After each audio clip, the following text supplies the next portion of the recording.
جاؤ گے کہاں؟ مولوی جرجیس نے دیکھا اندرا گاندھی کو 16 گولیاں اس کے باڈی گارڈ نے مار دی. اللہ، اس دیش کے تو پردھان منتری بھی اپنی جان نہیں بچا پا رہے ہیں تو میری جان کیا بچائیں گے؟ انڈیا میں تو موتیں آ رہی ہیں. جرجیس بھاگ کر انڈیا چھوڑ کر پاکستان کی سرزمین پر گیا اور پاکستان کی دھرتی نے پوچھا جرجیس تم یہاں کیوں آئے ہو؟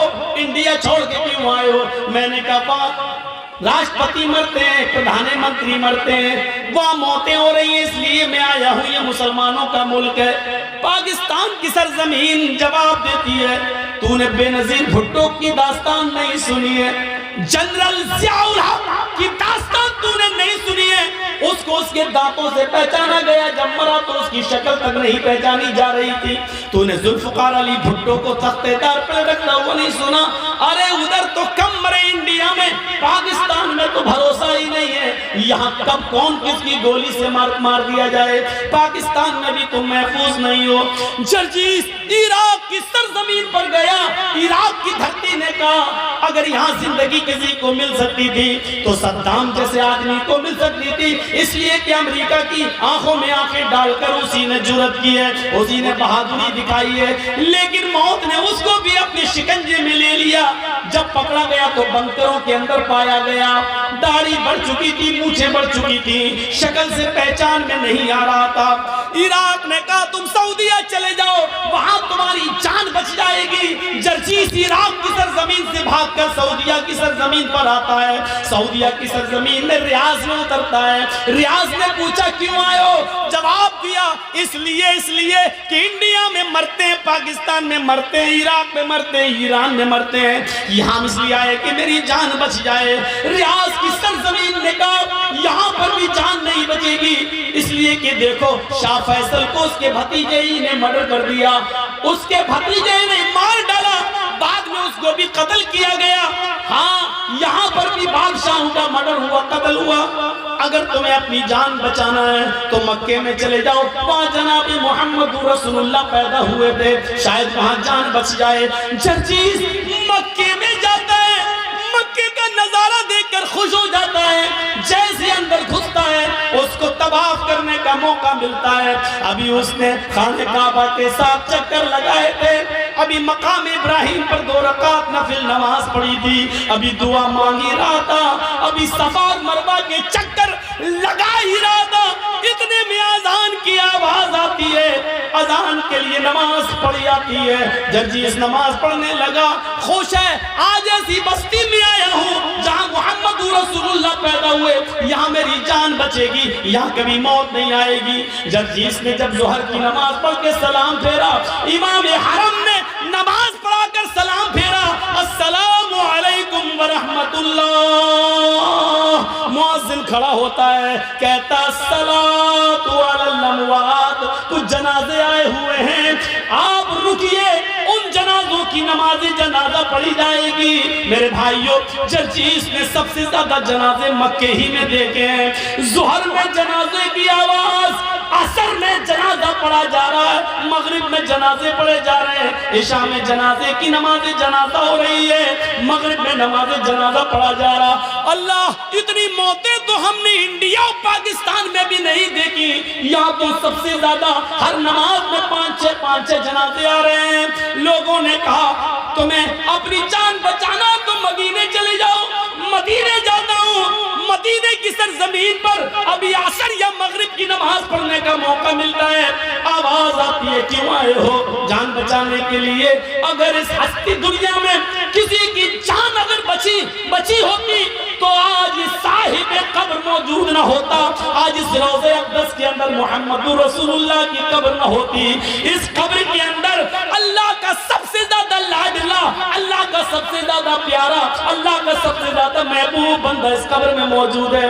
جرجیس موت نے اس کو بھی اپنے شکنجے میں لے لیا ہے. پھر تم کیسے بچ سکتے ہو؟ حاشا کاللہ، نہیں. کچھ لوگ قرآن پڑھ رہے تھے، لوگوں سے پوچھا میں نے یہ کیا پڑھ رہے ہیں؟ لوگوں نے جواب دیا یہ قرآن پڑھ رہے ہیں. میں نے پوچھا یہ قرآن کیا ہے؟ جواب ملا یہ اللہ کی آخری کتاب ہے، قیامت تک کے تمام مسائل کا حل اس کتاب کے اندر موجود ہے. مولوی جرجیس مسکرایا. جب قیامت تک سارے کا مسئلہ بھی حل ہوگا.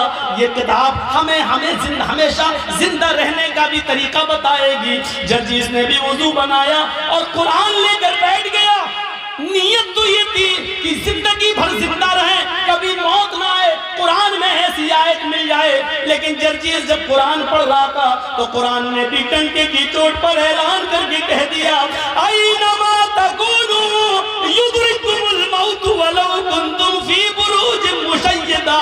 نہیں جرجیس, موت سے بچنے کا کوئی راستہ قرآن میں بھی نہیں ہے. تم جہاں بھی ہو, جس جگہ بھی رہو, موت تمہیں ادھر آ جائے گی, پکڑ کے رہے گی.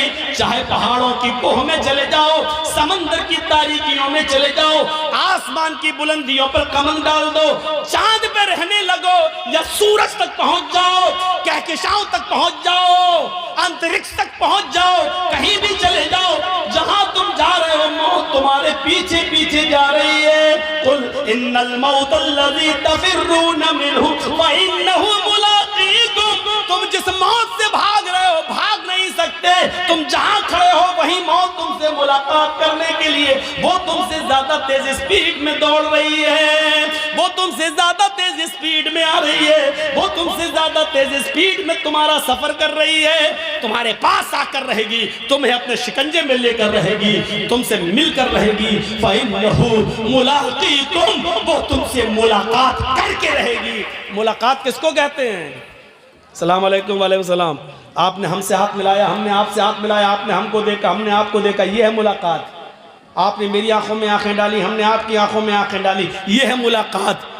فَإِنَّهُ مُلَاقِيكُمْ, موت تم سے ملاقات کرے گی. اس کا ترجمہ میں یوں بھی کر سکتا ہوں کہ موت تمہاری آنکھوں میں آنکھیں ڈال کر رہے گی, یعنی موت تمہیں اپنی نظروں سے تمہاری آنکھوں میں آنکھیں ڈالے گی اور تمہاری روح اس وقت نکلے گی.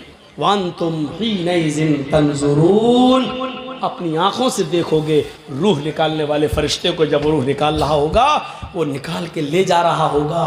میرے بھائیوں, جب تمہاری روح نکلے گی, ہماری روح نکلے گی, وَأَنْتُمْ حِينَئِذٍ تَنْظُرُونَ, اس وقت مرنے والا اپنی آنکھوں سے دیکھ رہا ہوگا. بڑا عجیب مسئلہ ہوتا ہے جب روح نکلتی ہے. روح سب سے پہلے پیروں کے تلوے سے نکلتی ہے نیچے. آپ کسی مرنے والے کے قریب بیٹھیے اور دیکھیے, سب سے پہلے اس کا پیر کام کرنا بند کرتا ہے. روح یہاں سے کھینچتا ہے ملک الموت, یہاں سے کھینچ کر ٹخنے تک آتی ہے, پھر یہاں سے کھینچتا ہے تو پنڈلی تک آتی ہے.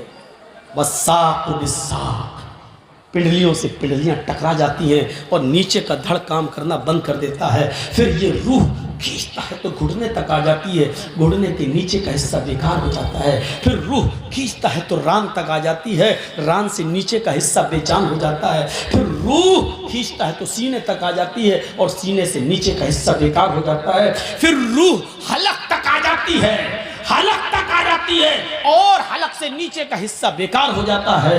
اور پھر حلق کے پاس آ کر جب روح کو کھینچتا ہے, روح نکالتا ہے, تو یہ روح آنکھ, ناک اور کان, ان تینوں راستے سے باہر نکلتی ہے. اور جب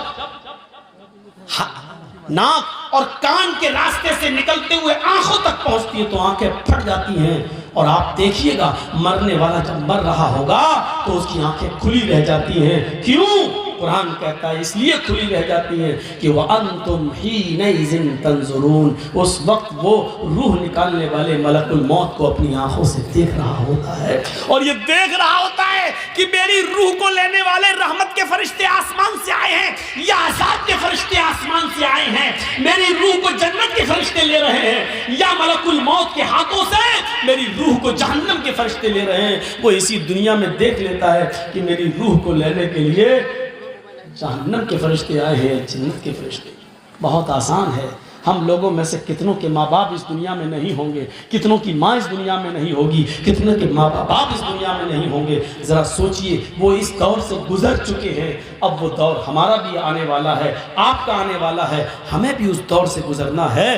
ہم نے اس موت کے بعد کے لیے کیا تیاری کر رکھی؟ ہمیں اس چیز کا احساس اپنے اندر پیدا کرنا ہے. بہت خوش اور مگن ہو چکے ہم لوگ بہت. یہ جو آوازیں آ رہی ہیں، چاہے عورتوں کے پنڈال سے آ رہی ہو، چاہے بازار سے آ رہی ہوں، یہاں جلسہ ہو رہا ہے، قرآن پڑھا جا رہا ہے، حدیث پڑھی جا رہی ہے، یہ یاد رکھیے گا یہ آوازیں آپ کی ہوا میں نہیں گھوم رہی ہیں. آپ نے صبح سے لے کے شام تک ابھی جب سونے جائیں بستر پر تو سوچئے گا کتنی گالیاں دی ہیں اور کتنا آپ کی زبان سے سبحان اللہ اور الحمدللہ نکلا ہے، اس کا حساب لیجئے گا. آپ ابھی تک اپنی پوری زندگی کا نہیں لے پائیں گے، لیکن آج کا حساب لیجئے گا. آج صبح سے شام تک کتنی گالیاں دی ہیں، کتنوں کو دھوکہ دیا ہے، کتنوں کو ناجائز ستایا ہے، کتنوں پر ظلم کیا ہے اور کتنوں کے ساتھ اچھا سلوک کیا ہے. آپ نے جو کچھ بھی کیا ہے وہ اس ہوا میں گھوم نہیں رہا ہے، بلکہ اس کو فرشتے ریکارڈ کیے ہوئے ہیں.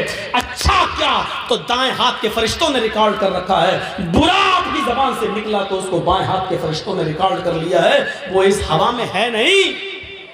یہ مت سوچئے گا کہ اس ہوا میں گھل گیا اور مل گیا اور چلا گیا، نہیں، وہ ریکارڈ ہے، وہ ریکارڈ ہے. اور قیامت کے دن اللہ اس ریکارڈ کو ہمارے سامنے پیش کر دے گا. فَمَن يَعْمَلْ مِثْقَالَ ذَرَّةٍ خَيْرًا يَرَهُ وَمَن يَعْمَلْ مِثْقَالَ ذَرَّةٍ شَرًّا يَرَهُ. ذرہ برابر نیکی کی ہوگی تو اس کو بھی تم اپنے نامہ اعمال میں دیکھ لو گے، ذرہ برابر برائی کی ہوگی تو اس کو بھی تم اپنے نامہ اعمال میں دیکھ لو گے. اس چیز کا احساس ہمارے اور آپ کے اندر آنا چاہیے. جہنم کا سب سے ہلکا عذاب اس آدمی کو دیا جائے گا جس کے پیروں کے تلوے کے نیچے آگ کی 2 چنگاریاں ہوں گی. ان احون اہل النار عذاب یوم القیامت لرجل یوضع فی اخمص قدمیہ جمرتان. نوٹ کریے،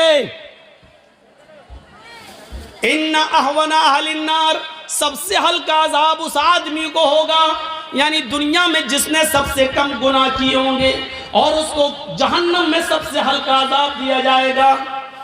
بھیا اسٹیج پر چلنا بند کر دیجئے آپ لوگ، یہ ہل رہا ہے، مجھے لگ رہا ہے کہ گر جائے گا.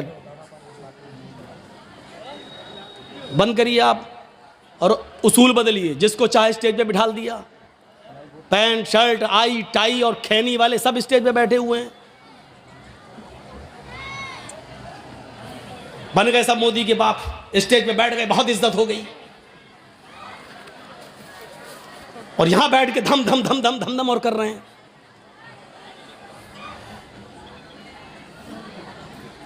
ان احون اہل النار عذاب یوم القیامت، سب سے ہلکا عذاب اس آدمی کو دیا جائے گا قیامت کے دن.